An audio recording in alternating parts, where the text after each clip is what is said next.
Hi అండి. ఎన్ని కూరలతో తిన్నా గానీ అప్పుడప్పుడు పుల్ల పుల్లగా, కారం కారంగా, వేడి వేడి అన్నంలోకి కొంచెం నెయ్యేసుకొని తినాలనిపిస్తూ ఉంటది గదా! మీకు గూడా అదే విధంగా తినాలనిపిస్తుందా?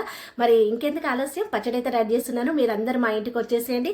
రమ్మంటున్నారు, ఏ పచ్చడి రెడీ చేస్తున్నారని అడుగుతున్నారా?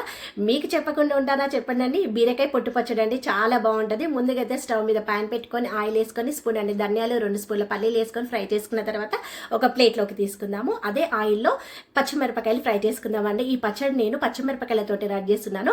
పచ్చిమిరపకాయలు పేలకుండా ఉండాలంటే మధ్యలోకి కట్ చేసుకొని ఫ్రై చేసుకుంటే మూత పెట్టనవసరం లేదు, పేలకుండా ఉంటుంది, ముఖం కూడా కాలకుండా ఉంటుందండి. నిల్వ పచ్చడి అయినా మనం అప్పటికప్పుడు చేసుకునే పచ్చడికైనా ఉప్పు కారం కరెక్ట్గా ఉంటేనే బాగుంటుంది. ఇవన్నీ పచ్చిమిరపకాయలు ఫ్రై అయిన తర్వాత ఒక ప్లేట్లోకి తీసుకుందాము. కొంచెం ఆయిల్ వేసుకొని మనము తీసుకున్న బీరకాయ పొట్టు, 2 టమాటాలు, నిమ్మకాయ సైజు చింతపండు, పసుపు వేసుకొని ఫ్రై చేసుకుందాం. ఇప్పుడు చల్లారుతుందండి. ఇప్పుడు మిక్సీ తీసుకొని ఫ్రై చేసుకున్న పల్లీలు, ఒక స్పూన్ అంత జీలకర్ర, ఒక 4-5 వెల్లుల్లి, ఫ్రై చేసుకున్న పచ్చిమిరపకాయలు. ఈ పచ్చడి నేను దొడ్డుప్పు వేస్తున్నానండి, సన్నుప్పు కాకుండా.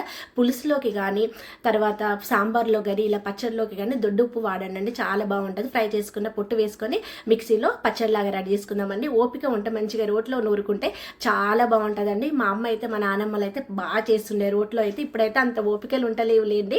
ఇంకా ఇప్పుడు తాలింపు పెట్టుకుందామని. పచ్చడి రెడీ చేసుకున్నప్పుడు తాలింపు అవసరం లేదా? ఇప్పుడు స్టవ్ మీద ఆయిల్ వేసుకొని, పోపు దినుసులు వేసుకొని, వెల్లుల్లి వేసుకొని, కరివేపాకు వేసుకొని, చిటికడంతా ఇంగు వేసుకొని తాలింపు రెడీ చేసుకుంటే చాలా బాగుంటుందండి. మనం మిక్సీ పట్టుకున్న పచ్చడిలోకి తాలింపు వేసుకొని, వేడి వేడి అన్నం వేసుకొని, కొంచెం నెయ్యి వేసుకొని కలుపుకొని తింటే భలే అనిపిస్తుందండి. వీడియో నచ్చితే మాత్రం లైక్ కొట్టడం మర్చిపోవద్దండి.